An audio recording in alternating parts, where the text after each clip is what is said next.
നമുക്കൊരു beef fry വെച്ചാലോ. Beef കുക്കറിൽ ഇട്ട് കൊടുക്കാം.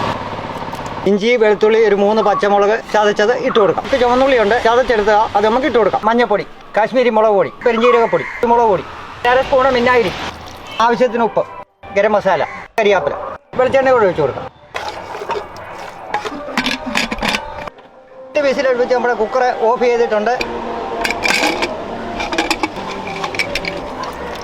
നമ്മുടെ ബീഫ് നല്ലപോലെ വെന്തിട്ടുണ്ട്. കലം വെളിച്ചെണ്ണ ഒഴിച്ചു. തേങ്ങ കുത്തിയെടുത്തിട്ടുണ്ട്. നമുക്ക് ഇട്ട് കൊടുക്കാം. കോരി മാറ്റാം. സവോള നമുക്കൊന്ന് വറുത്തെടുക്കാം.